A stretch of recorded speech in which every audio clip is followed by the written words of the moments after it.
विठ्ठला रे तू उदाराचा राव, विठ्ठला रे तू उदाराचा राव, विठ्ठला तू जीव जगाचा या, विठ्ठला तू जीव जगाचा या, विठ्ठला रे तू उदाराची राशी, विठ्ठला रे तू उदाराची राशी, विठ्ठला तुझ पासी सकळ सिद्धी, विठ्ठला तुझ पाशी सकळ सिद्धी, विठ्ठला रे तुझे नाम बहु गोड, विठ्ठला रे तुझे नाम बहु गोड, विठ्ठला तू कोड पुरवेसी, विठ्ठला तू कोड पुरवीसी, विठ्ठला रे तुझे श्रीमुख चांगले, विठ्ठला रे तुझे श्रीमुख चांगले, विठ्ठला लागले ध्यान म्हणे, विठ्ठला लागले ध्यान म्हणे, विठ्ठला रे वाचे बोला बहु रस, विठ्ठला रे वाचे बोला बहु रस, विठ्ठला रे सोस घेतला जिवे, विठ्ठला रे सोस घेतला जिवे, विठ्ठला रे तू उदाराची राशी, विठ्ठला रे तू उदाराची राशी, विठ्ठला तुझ पासी सकळ सिद्धी, विठ्ठला तुझ पाशी सकळ सिद्धी, विठ्ठला रे शोक करीतसे तुका, विठ्ठला रे शोक करीत असे तुका, विठ्ठला तू एका झड करी, विठ्ठला तू एका झड करी, विठ्ठला रे तू उदाराची राशी, विठ्ठला रे तू उदाराची राशी, विठ्ठला तुझ पासी सकळ सिद्धी, विठ्ठला तुझ पाशी सकळ सिद्धी. प्रस्तुत प्राप्तप्रसंगी सेवेसाठी निवडलेला अभंग दररोजच्या पाठातील जगद्गुरु तुकोबारांच्या गात्यातील देवळीकरांच्या प्रतिमानाने आज 319व्या क्रमांकाचा आपला अभंग चालू आहे आणि अभंगाचं पहिलं चरण चालू आहे. विठ्ठला तू जीव जगाचा या, विठ्ठला तू या जगाचा काय आहेस? जीव. तू जीव जगाचा आहेस आणि मग जगाचा जीव आहे परमात्मा म्हणल्यावर मग आमचा बी जीव तेच आहे,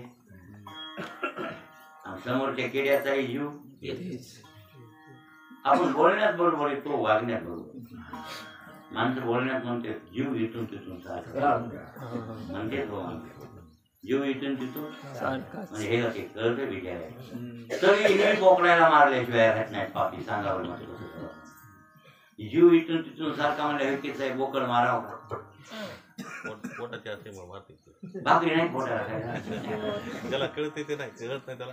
नाही हो, माणसं वागण्यात बोलण्यात बरोबर बोलते तर वागण्यात नीट वागत नाही. काय मग म्हणावं यांना? असं नाही महाराज. आमच्या ज्ञानेश्वर महाराजांना हलगटाच देव दिसला का होता की हलगटाच देव आहे. नाही असं नाही. नाथांना गाढवा दिसला, तो गोवायला चिमणे दिसला, जडीस्थळी आहे ना, जडीस्थळी भरलेला आहे. पण हे अनुभव पाहिजे माणसाला. नुसतं बोलण्यात उपयोग नाही, त्याचा काय असला पाहिजे? अनुभव असला पाहिजे. आणि महात्म्यांचं बोलणं अनुभवातून असतो. हो कधीच. आणि म्हणूनच तुकारामांना हे वाटलं त्या पाकरायला, पाकर बा पाकर मी म्हटलं आल्यावरती तो पाया पडायला. आल्या मोक्षाखाली पाकर होते चिमणे आणि ते भरभर पोहोचले होते तुकाराम आल्यावर. ज्ञानेश्वर महाराजांच्या पाया पडायला गेले तुकाराम महाराज आणि पाकर उडाले महाराजाला घेऊन. माणसाला घेऊन पाकर उठला. तुकाराम महाराजाला तितकाच बेकार वाटला, मी ह्यांना काय करू लागलो. त्या पाकराच्या अंतकरणामध्ये जी उपाधी ती माझ्या अंतकरणात उपाधी. आणि मग आमची त्याची उपाधी जरी वेगळी असली तरी स्वरूपात आम्ही ते येतोय. मग असा भेद जीवात नसावा. सगळे जीव अभेद असावे, जीवजीवाचा अभेद असावा. जीवजीवाचा भेद सांगितला शास्त्रात, पण ते खरं तर मान्य नाही ना अद्वैतवाद्यांना. जीवजीवाचा भेद आहे, जळजळाचा भेद आहे, जीवशिवाचा भेद आहे ना. किती भेद आहेत, पण ते कोणते? जीव ईश्वराचा भेद, जीव जीवाचा भेद, जीव जळाचा भेद, बरोबर. जड ईश्वराचा भेद आणि जड जळाचा भेद असंच आहे ना. मग हे सगळे जे भेद आहेत 4-5 ते भेद खरं तर मिथ्या आहे, वास्तविक अभेद आहे असं महाराजांना वाटलं. आणि मग महाराजांनी तुकोबारायांनी एक धर्म घेतलं माऊलीच्या दारामध्ये, अमर उपोषण. अमरण उपोषण केल्यावर पांडुरंगा की सकळ भूते साम्य आली काही देखील म्या होते मी सगळे भूत समत्वाला आलेले मी कवा बघेल देवा ती माझा पोळ कौतुक पुरव असं म्हणल्यावर महाराज भगवान परमात्मा सर्वव्यापी सर्वभूत हृदयम सर्वभूत हृदय म्हणजे सर्व भूतांच्या हृदयामध्ये तो परमात्मा आहे. आणि मग त्या पाखराचं अंतःकरण बदललं. जसे झाडावर बसते बैलावर बसते म्हशीवर बसते पण माणसावर बसत नाही.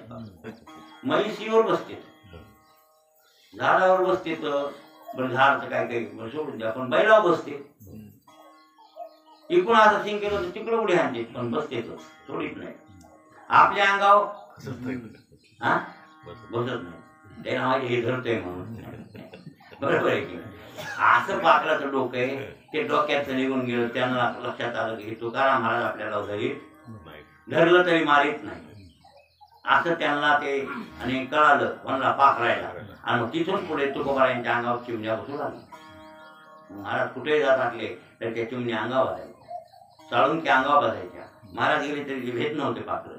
त्यांना माहित होतं जरी पायात अडकले येऊन झालं आपलं मांजर आपल्या पायात अडकले येऊन होते पण तरी पायात घोट मारते.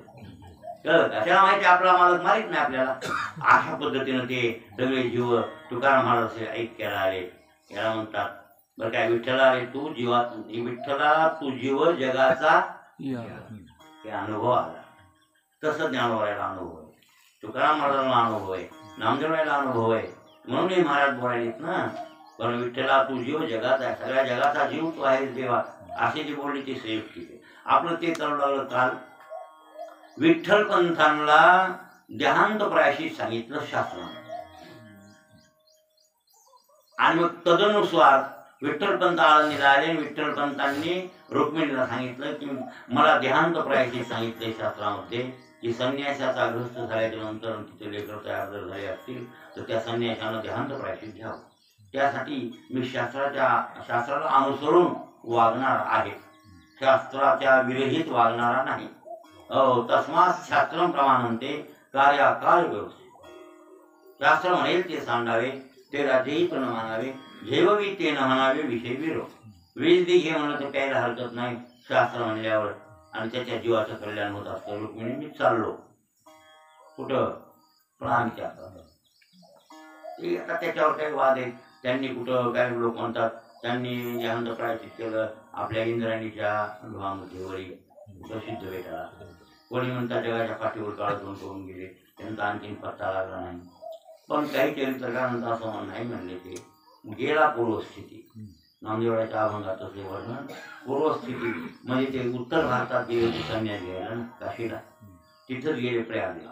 आणि प्रयागराजला जाऊन त्यांनी देहांत प्रायश्चित घेतलं. रुक्मिणी म्हणली मग पातिव्रत्य धर्माप्रमाण तुम्ही जर देहांत प्रायश्चित घेतलं तर मला कसं राहता येईल म्हणून लेकरा बाळाला टाकून त्या गेल्या त्यांच्या मागत गेल्या. आणि ती धडधडा जाती परतोनी न फाती नाही पुनरावृत्ती म्हणती द्विज. धडधडोनी जाती परतोनी न पाहती. त्यावर लेकर टाकून दिले आणि कर्तव्य आणि भावना दोन्ही कळ होत ते. इकडं लेकरा इकडं माहिती काय असते भावना आणि तिकडं नवऱ्याकडे काय असते कर्तव्य. मग कर्तव्य मोठं की भावना मोठी. कर्तव्य मोठं असं डोळ्यासमोर ठेवलं रुक्मिणी मातेनं.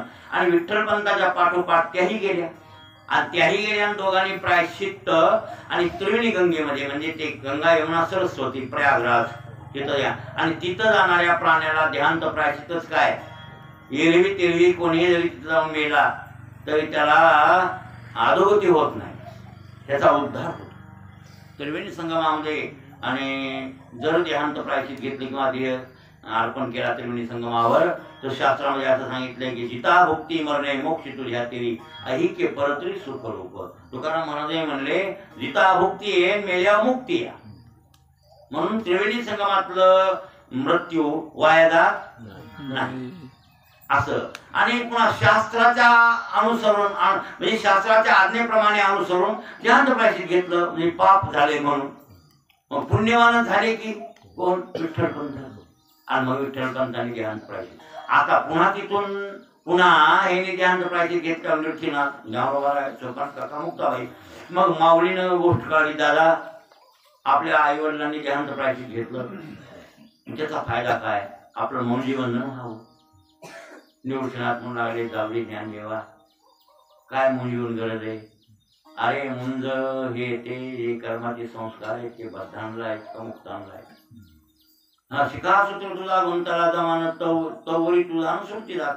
श्रुतीचा दास असेल त्यांना आहे. आपण श्रुतीचे दास नाही. तुका म्हणे आम्ही विधीचे जनिते. आपण मुक्त आहेत आणि मुक्ताला असल्या संस्काराधिकांची काही गरज. ती म्हणजे हे खरे दादा, पण यद्येच आचरती श्रेष्ठ तत्त देवी तरोडेना तयेत प्रमाण कुरुटे लोक स्तदन वर्तते. हे कुठं लावायचं? ज्याप्रमाणे श्रेष्ठ वागतात त्याप्रमाणे कनिष्ठ वागतात. वडील जे आचरती त्या नाम धर्म ठेवती आणि एरतीची अनुष्ठिती सामान्य सकल. आपल्या बापदादानं काय केलं आपण तसंच वागलं पाहिजे. असे पुढचे लोक वागतात बरं. एकेच आहे आपले आया पण काय कशा लक्ष्म्या मानल्या तशाच मानतो की नाही आपण? तुमच्या बापानं लक्ष्म्या मानल्या मग तशाच आपण मानायलो की नाही? बापानं पोळा केला, पोळ्याला आपण बापानं डोसक्यावर ते टोपलं धरलं ते मडक्याचं, खाद्यावर काय घेतलं, इकून झाड इकून खोळ त्याच्यात फारोळे, बरोबर आहे. आणि पण ते त्यानं परत वाजवायची येणं त्यावर चांग भरा हे म्हणायचं पाऊस आला. याच्या पाठीमागं काय आहे कोण ना माहिती, पण बापाने केलं. मग आता बापाचा धर्म लेकरू सांभाळत की नाही? हा मग तसं संतांनी वागलं तसं लोक वागतात. मग मुक्तानं नाही वागायचं म्हणल्यावर मग प्रत्यवाय आहे अशास्त्री चालता पावन अवस्था जरी झाली ते कुठं लावावं असं माऊलीनं म्हणल्यावर निवृत्तीनाथांना पटलं. ज्ञानदेव पडायला ते बरोबर झाले. लोकांसाठी आपण दही मुंजन दोरा गळ्यात आणखीनं गरजेचं आहे बाबा. चला आळणीच्या ब्राह्मणाकडे गेले. आमच्या वडिलांनी आईने ध्यानचं प्रायश्चित घेतलं. मग आता तरी आम्हाला धर्मात घेणार की नाही ते म्हणले हे निर्णय आम्ही सांगू शकत. तुम्हाला पैठणला जावं लागलं. पैठणला जावं लागलं म्हणल्यावर ज्ञानोबा निवृत्तीनाथ स्वतः काका चारी भावंड जळकोस जळमुख नीट नेवासा मार्गे श्रीरामपूर नेवासा आळे फाटा हे जाण्याचा पैठणचा रस्ता आहे. पैठण आळंदीचे पैठण ते नेटू आहे बरं. त्या रस्त्यानं पैठणला हे आले. आणि बापानं सांगितलं होतं बळवंत शास्त्रीचा नामचा जो असताना असं ते विठ्ठलपंत म्हणत होते.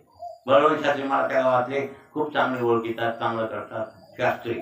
आणि शास्त्री गेले त्या विठ्ठलाबरोबर ध्यान प्रायचे म्हणजे हे ह्या विठ्ठलाला शुद्धी करून घ्या म्हणायला.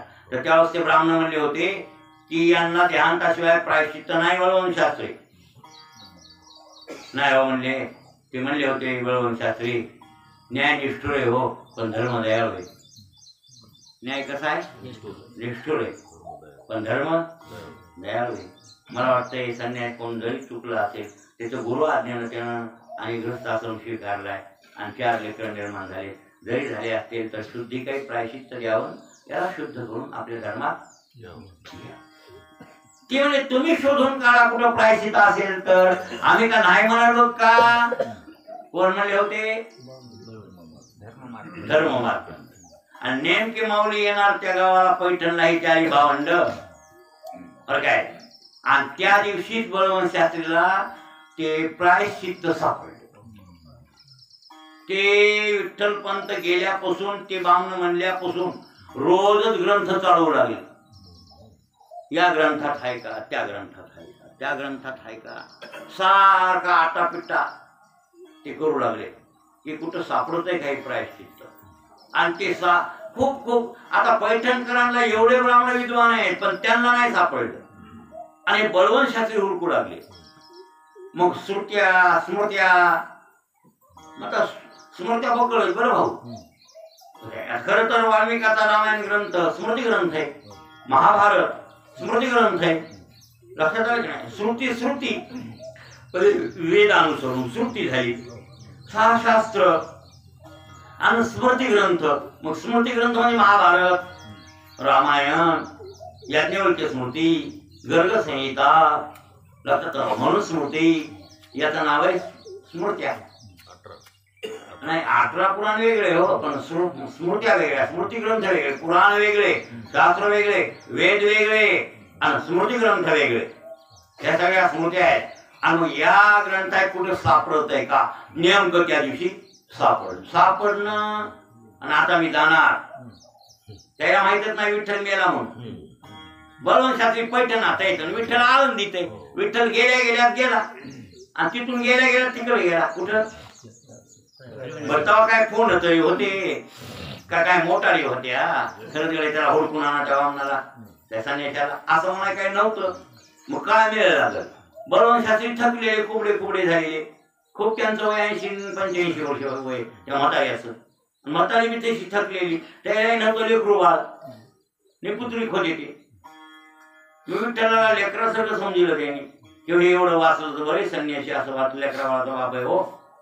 काय वाटलं त्यांना बळवंत शास्त्रीला? लेकरा बाळाचा बाप आहे. 2-4 लेकर आहेत त्याला. तेवढा वाचला संन्याशी तर बरं आहे. अशी दया कोणाच्या अंतःकरणात आलती? बळवंत शास्त्री. बामणानं न्यायाप्रमाणे न्याय दिला. ते तिथं धर्म दाखविला आणि न्याय निष्ठुर आहे. आता बळवंत शास्त्रीला सापडलं आणि ते बळवंत शास्त्री ते आपलं बाळ तिथं दाखविणार. तिथं ती आपली नक्कल रुजू करणार आहे. तेवढ्यात हे पोरं दाराला आले बळवंत शास्त्रीच्या. हे लहान लहान होते. मोठं मोठं एक निवृत्तीनाथ होते 16 वर्ष, माऊली 14 वर्ष असं समजा. हे 12 वर्षाची स्वपन काका, 10 वर्षाची मुक्ताबाई असे आहे किंवा होते यांचं वय. ते आले. आल्यावर बळवंत शास्त्रीचं घर कोणते? बळवंत शास्त्री मग लोकांनी सांगितलं बळवंत शास्त्री. गेले दाराला ते म्हातारी भाकरी बोलू लागली. दारात पोळ उभा टाकले. बळवंत शास्त्रीचं घर हेच आहे काय? ती म्हातारी म्हणली हो हो हेच आहे. ती मजात होते बळवंत शास्त्री. त्यांच्या कानावर गेलं. बळवंत शास्त्री म्हणून राहिले ते सापडणं नेमकं हे पोर आहे. अरे कोण कोण बोलायले? ते म्हणजे कोण पोर आहेत? ती माझे लहान पोर आहेत. ते आले तुमचं नाव घ्यायले. ते बळवंत शास्त्री बाहेर आले. अरे अरे या या या या. ओळख नाही पाळख नाही. हे संन्याशाची हेच पोर आहेत काय नाही. कुठले आपण? म्हणजे आम्ही आळंदी. बरं बरं. आळंदीचे कोणाचे? हा ते संन्यास घेतलेले विठ्ठल पंत त्यांनी. अरे वा विठ्ठल पंताचे पोर तुम्ही? हो बरं बरं बरं बरं बरोबर. काय नाही काय नाही काय नाही काय नाही. तुमच्या बापाला तुम्हाला शुद्ध करून घेता येतं आणि शास्त्रात सिद्धांत सापडलेला आहे. लक्षात आलं की नाही भाऊ? विठ्ठल पंत असं की बळवंत शास्त्री म्हणल्यावर ज्ञानेश्वर महाराज निवृत्तीनाथ स्वप्न काका हे भावंडाच्या डोळ्याला पाणी. ते म्हणजे प्रायश्चित्त सापडलं काका. पण आई वडील निर्वट झाले. हा कसं काय झालं? नाही नाही त्यांनी गेहांत प्रायश्चित घ्यायला गेली तिकडे निघून आणि त्यांचं गेहांत प्रायश्चित घेतो म्हणून असं ठरवून ती गेली रात्री. हो म्हणजे झाले त्याला बरेच दिवस ते वाटेला असतील नाही पोहोचले असतील पण नाही. आता ते आमचे आई वडील आता आम्हाला मिळू शकतो. बळवंत शास्त्री रडले महाराज. की म्हातारी सुद्धा रडली. लक्षात आलं की नाही? आणि मग ते प्रायश्चित त्यांना सापडलं होतं. ते प्रायश्चित याज्ञवल्क्य स्मृतीत आहे. कोण्या स्मृतीत? प्रत्यवासितो विग्रह आणि व्रजजा प्रव्रजातो विनिर्गतः. हे तुम्ही टिपून आणले. ते अनाशक निवृत्तश्च गृहस्थत्येष्टिकविशति सचरित त्रीनिचान कृच्छानि त्रीनिचांद्रायणानि च जातकर्मादि सर्वे संस्कारे शुद्धिमात्मी. असं ते प्रायश्चित. ही याज्ञवल्क्य स्मृतीची नक्कलही नाही भाऊ. जसं कोणती एखादी नक्कल सापडली की पुरावा दाखल करता येतो कोर्टात. आणि ही नक्कल जर त्यावेळेस सापडली असते विठ्ठलपंत होती त्यावेळेस जमत नव्हतं होय. वाचले असते. काय लिहिले ते याज्ञवल्क्यानं? याज्ञवल्क्य म्हणजे 2 बायकाचा नवरा आहे. महात्मा मोठे पण विद्वान ब्रह्मवेत्ते कोण. आणि याज्ञवल्क्यानं सांगितलेलं कोण अमान्य करणार आहे? 2 बायका असून ब्रह्मवेत्ते पण ढळले नाही. सोके याज्ञवल्क्य दत्त कपिल मुनी आणि हरी सदान मुनी. बघा सुख ते नागवा आहे बिचारा.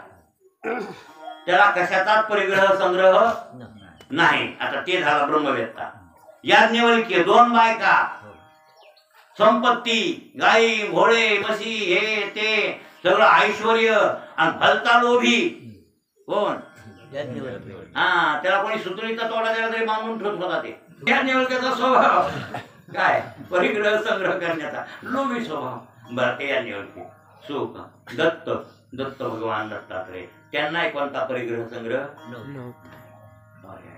आणि कपिल मुनी कुठे गंगासागरचे, त्यांना परिग्रह नाही. म्हणजे तिन्ही परिग्रहात नव्हते. लंगूट अति त्यांचं अहो सुखला नागवा लंगुटीवाला आहे, पण प्रारब्ध आहे. नारद चाल्या लावतं हे त्याचं, तरी पण ब्रह्मवेत्तेपणा भंगत नसते. या गोष्टीनं ब्रह्मवेत्तेपणा भंगत असते थोडाच आहे. हे त्याचं काय आहे?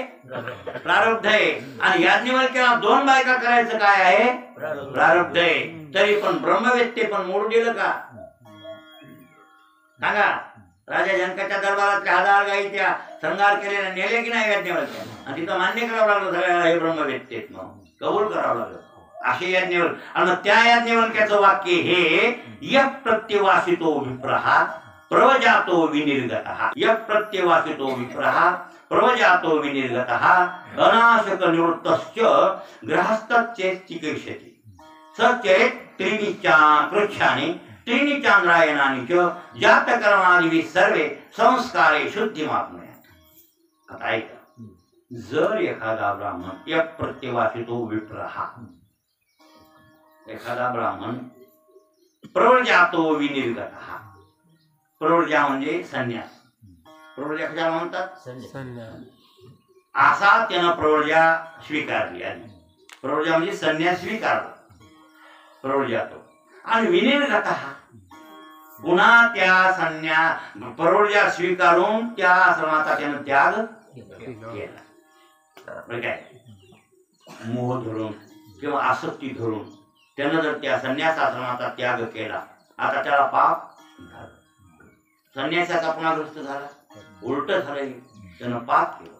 मग ते पाप अनाशक निवृत्तश्च, ते पाप जाण्यासाठी काय गृहस्थचे स्थितीविषयी, म्हणजे तो ग्रस्त आश्रमी झाला.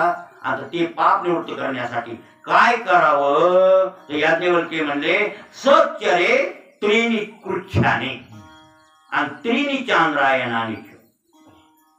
आता ह्याचा अर्थ नाही तुम्हाला कळणार. हे धर्मसिंधू निर्णय सिंधू त्याच्यात सांगितले सच्चरे त्रीणि कृच्छानि, 3 कृच्छ करावे. किती? 3. आणि त्रीणि चांद्रायणानि, 3 चांद्रायण वृत्त करावे. आता तुम्हाला हे तर समजून देतो. 3 कृच्छ, 3 कृच्छ म्हणजे कळले ना? ऐका, 3 कृष्ण पक्ष, 3 कृष्ण पक्षी कळले ना? 3 महिन्यातले 3 कृष्ण पक्षी लक्षात आलं? हा. मग तापलेलं आधी काय करायचं? दूध प्यायचं. 3 कृच्छात, 3 कृच्छे, त्यापैकी शुक्ल पक्षात दूध प्यायचं आणि कृष्ण पक्षात तापविलेलं तूपच पिऊन घ्यायचं. जेवायचं म्हणजे नाही नाही नाही. लक्षात आलं का? 3 नाही नाही, अजिबात नाही जेवायचं. सकाळ एका पक्षात दूध प्यायचं थोडं थोडं, म्हणजे शुक्ल पक्ष, आणि कृच्छ नाम कृष्ण पक्ष, त्याच्यात तापलेलं तूप द्यायचं. तूप तापवायचं आणि तापलेलं तूप द्यायचं. आणि ते तसंच 3 कृच्छ करायचे. 3 महिने तसं जगायचं. लक्षात आलं? म्हणजे त्याचा हाडाचा सापळा जोडतंय चांगलं चांगलं, म्हणजे खूप त्याला असं त्रास होतो ना, त्या माणसाला खूप, म्हणजे नवा जन्म होतो त्याचा. 3 कृच्छ झाले, हे लक्षात आलं का? आता त्रीणि चांद्रायणानि, 3 चांद्रायण व्रत करायचे. मग कसे करायचे? तर मग आमुषा झाली शुक्ल पक्ष, बरोबर आहे? तर शुक्ल पक्षामध्ये आज 1 घास खायचा प्रतिपदेला, पुन्हा अन्नाचा. द्वितीयेला 2 घास, तृतीयेला, चतुर्थीला 4, करीत करीत पौर्णिमेला 15 घास खायचे. म्हणजे चांद्रायण व्रत आहे. तिथून पुढे पुन्हा पुनवालीन, पुन्हा कृष्ण पक्षातली प्रतिपदा 1 घास, 15 आहेत ना, 14 करायचं. पुन्हा 13 करत करत करत करत आमोशाला कमी करून टाकले. आणि 1 दिवशी उपवास निराहार करायचा. म्हणजे घास चंद्रकलेकलेनं वाढतो तसे घास जेवण्याचे वाढवायचे, आणि चंद्रकलेकलेनं कमी होतो तसे जेवण्याचे घास कमी करायचे.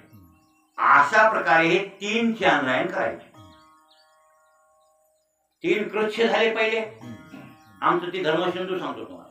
धर्मशास्त्रात आहे ते सांगायलो. हे याज्ञवल्क्य स्मृतीत ते त्यांनी सांगितलं की असे 3 कृच्छन 3 चंद्रायनं त्या संन्याशानं भरायचे.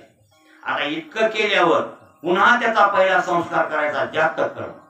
जातक कर्मादिवी सर्वे संस्कारे शुद्धी मापणे. कळलं? पहिला संस्कार आहे. आता गर्भाधान तर होऊन गेला. गर्भाधान संस्कार तुमच्या हातातला नाही, ते मायबाप करीत असते. पण जातक कर्म संस्कार जन्मल्याच्या नंतर होतो, ते संस्कार पहिला करायचा. तिथून पुढे चौल, पुन्हा मुंज, हे असे 16 संस्कार आहेत हिंदू धर्मात. जन्माच्या आधी एक, गर्भात असताना एक झालेला, आणि मेल्यावर एक, 16वा मेल्यावर. मग ते पहिला शेवटचा आपल्या हातात आहे का? पहिला संस्कार करते माय बाप, आणि शेवटचा संस्कार करते ते पोट्टे, ते मेलेल्या बापावर. बरोबर आहे की नाही? ह्याच्या हातात ते उसनवार आहे ना, यानं ते गर्भाधान केलं म्हणून त्या पोरांच्या उत्तरक्रिया करायची. ते 2 गिक्स कटले पण माझा 14 आहे. त्याप्रमाणे उपनयन पर्यंत. उपनयन झाले पुन्हा लग्न. उपनयन झाल्यावर म्हणजे पहिला जातक कर्म संस्कार काही नाही भाऊ, डबल त्या संन्यासाचा डबल. बरं, शिवाजी महाराज डबल केले. त्याच्यामुळं ते चुकला होता उपनयन संस्कार, आणि लग्न झाले, आणि पुन्हा राज्यावर बसायचं होतं. म्हणून गंगा भट्टांनी त्यांचा उपनयन संस्कार मुंज केली शिवाजी महाराजांची आधी. आता मुंज केली मग लग्नाच्या आधी मुलं असते का?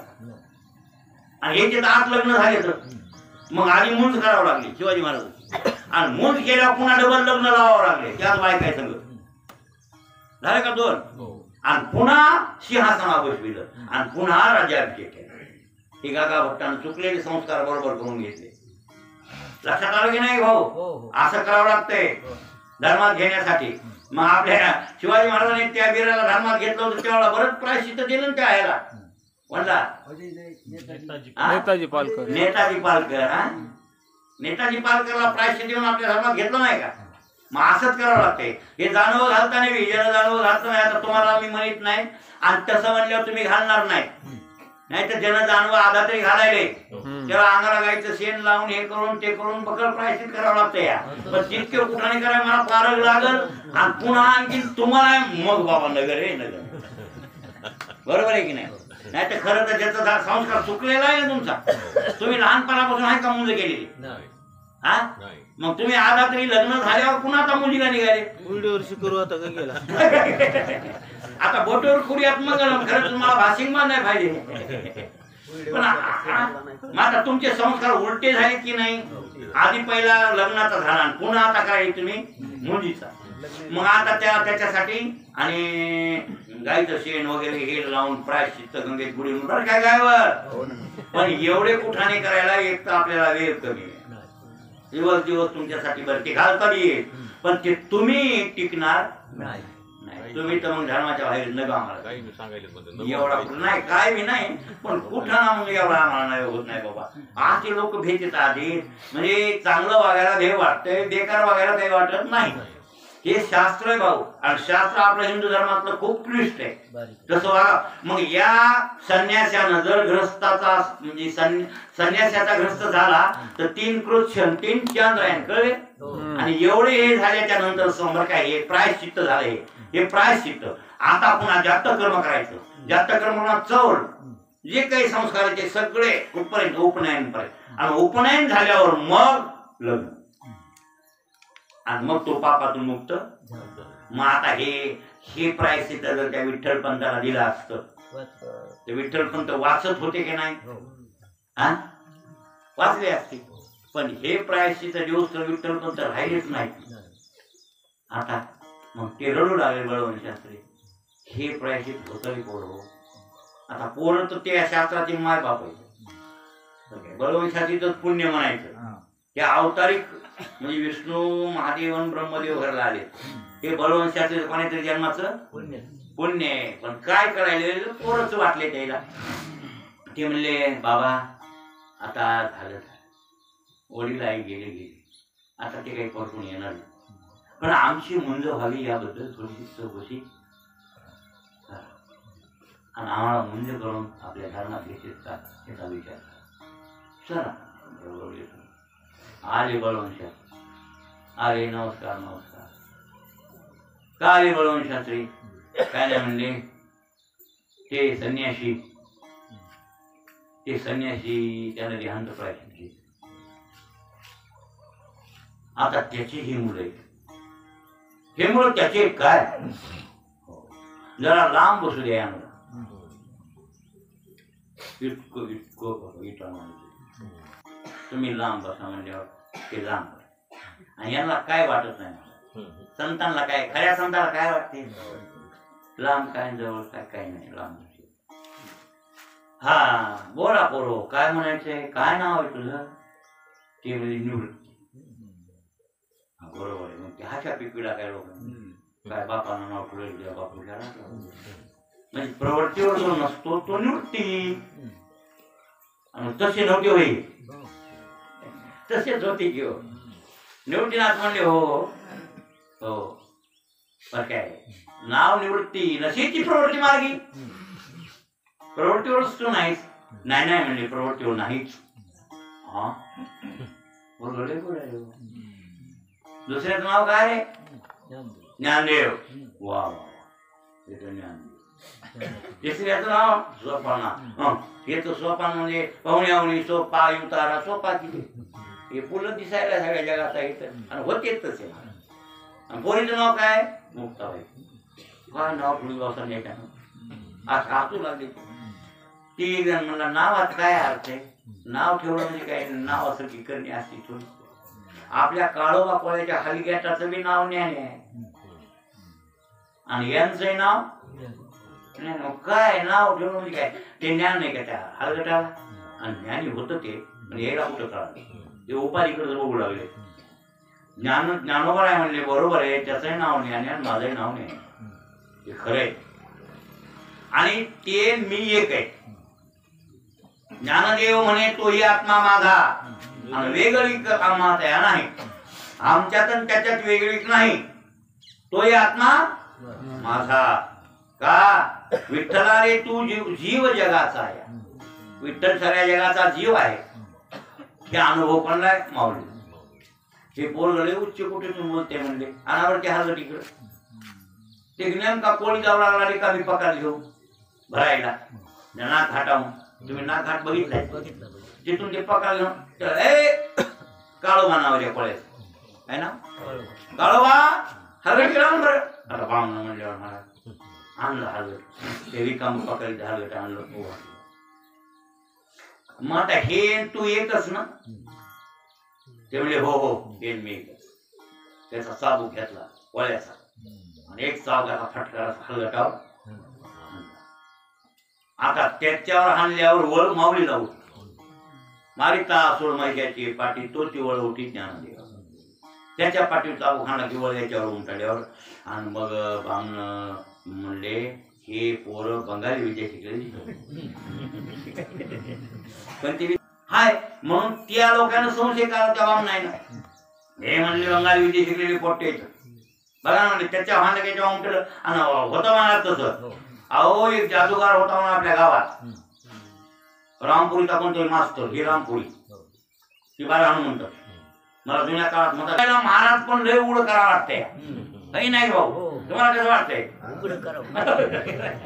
खाली विद्येचा पसारा, खाली हा त्याला काय बरेच महाराज विद्येचा पसारा घालून बसतात आणि आपला मोठेपणा जगात प्रसिद्धी मिळवितात. तसा कानी पावता नवनाथाचा दांभिक म्हणून त्याला त्या नाथानं किंवा जालिंदर नाथानं संजीवनी शिकविली नाही, कामण शिकविली नाही.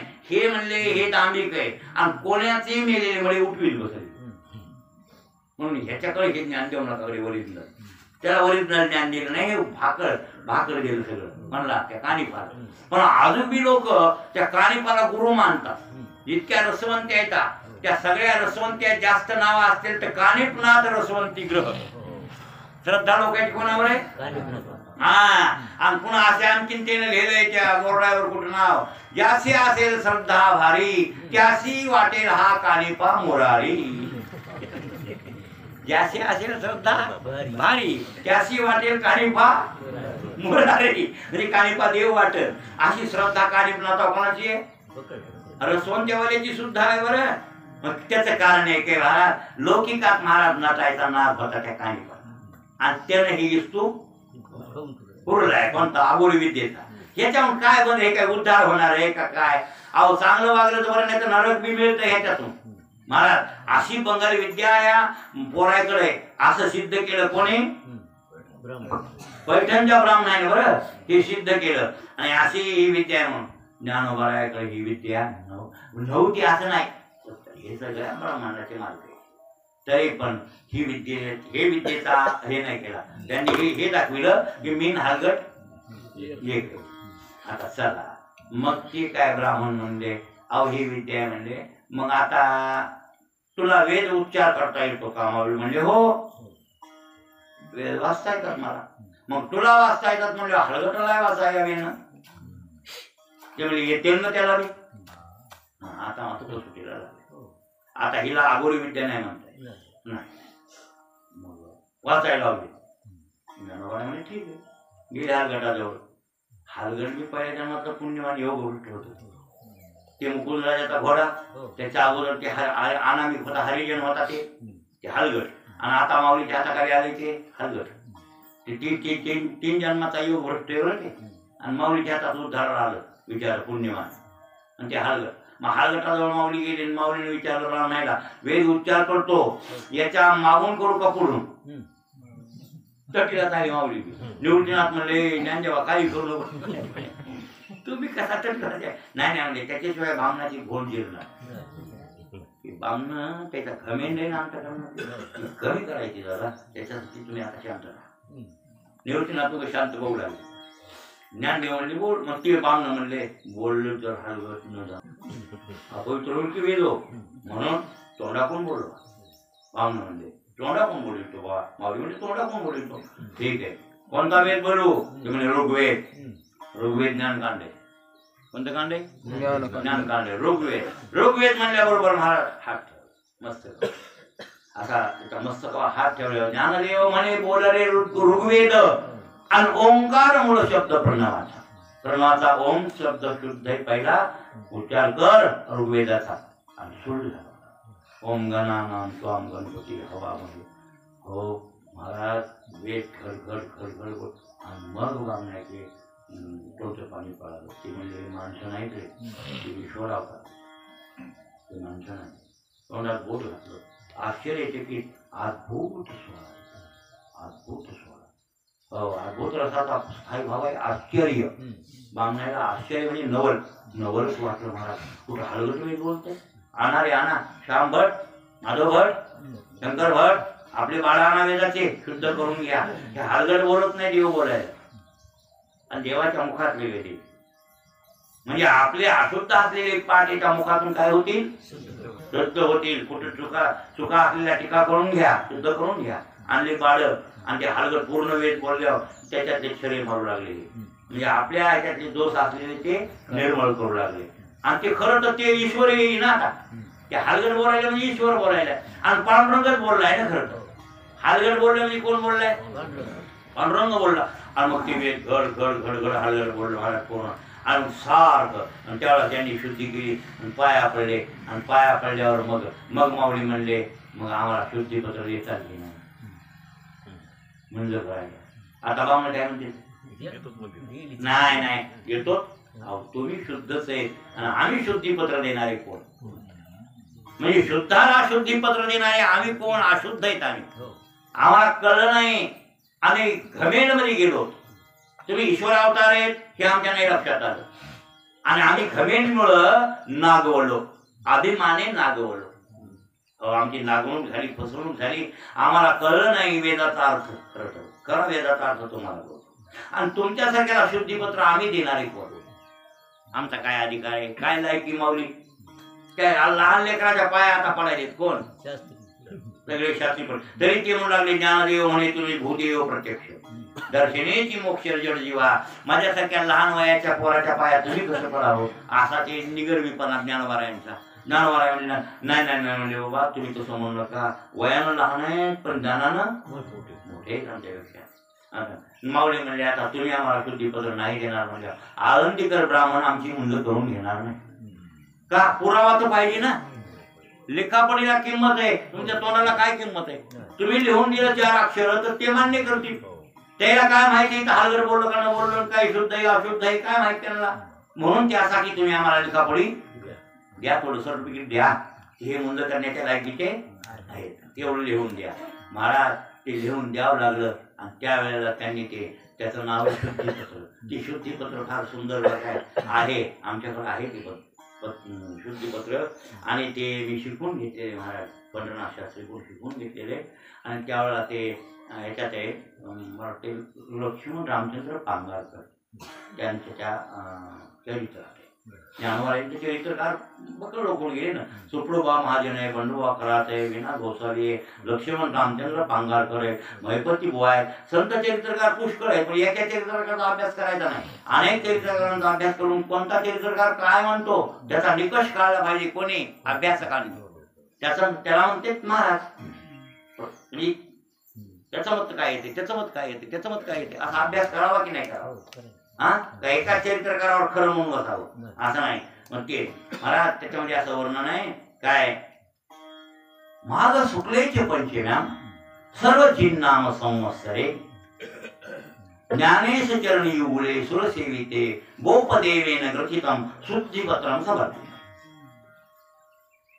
त्याचा शेवटचा श्लोक तुम्हाला सांगायलो काय. कोणे दिवशी हे सोहळा झाला पैठणला, हलगड कोणे दिवशी बोललं ते कोण दिवस होता तर ते माघ शुक्लेचे पंचम्या. कोण दिवस होता? माघ महिन्यातली शुद्ध पक्षातली पंचमी. तुकाराम महाराज काही कालांतरानं त्या तिथीवर जन्मले. म्हणजे माऊलीच्या नंतर 200-300 वर्षानं तुकाराम महाराजांचा अवतार झाला. कोण्या तिथीला? हलगड बोललेल्या तिथीला, लक्षात ठेवा. तुकाराम महाराज ज्या दिवशी जन्मले त्या दिवशीच हलगड मागच्या काळात बोललं माऊलीला. माघ शुक्लेचे पंचम्या. त्या सालाचं नाव आहे सर्वजिन्नाम संवत्सरे. कोणतं नाव आहे? सर्वजिन्नाम. आता मी पंचांगाचे नाव 7 वर्षाला बदलून येतच नाही. सर्वजिन्नाम संवत्सरे, बरोबर आहे. ज्ञानेश चरणी उगुले सुरसेविते. माऊलीच्या आणि पायाची सेवा 33 कोटी देव करतात.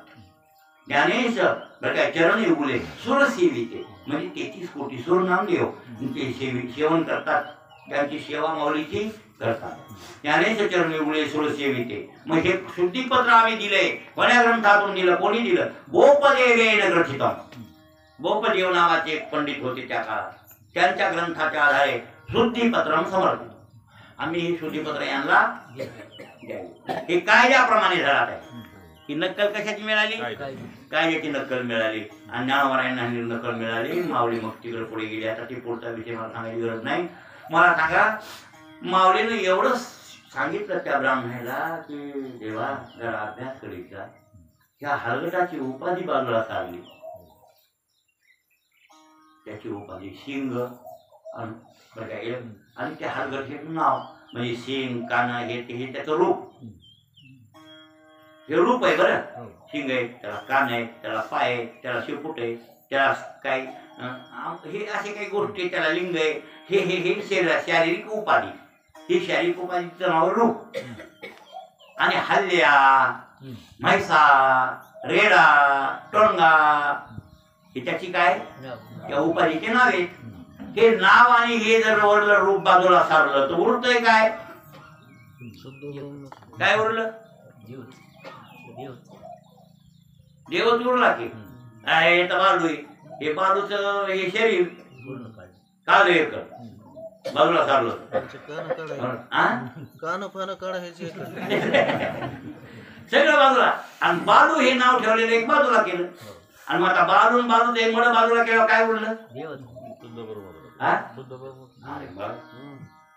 मग आता असं मग हे किड्याची उपाधी तिकडून उंदीर आला, त्या उंदराची उपाधी वरली बाजूला केली, उंदीर नाव बाजूला केलं, उरलं काय? चेतनच उरते, दुसरं उरतंय काय? चेतनच उरते. आता त्याच्यातलं जे काही जे असेल त्या अज्ञानानं घातलेलं अंतकरण, ते अंतकरण बाजूला सारखे असून ते आभास तेच आहे ना.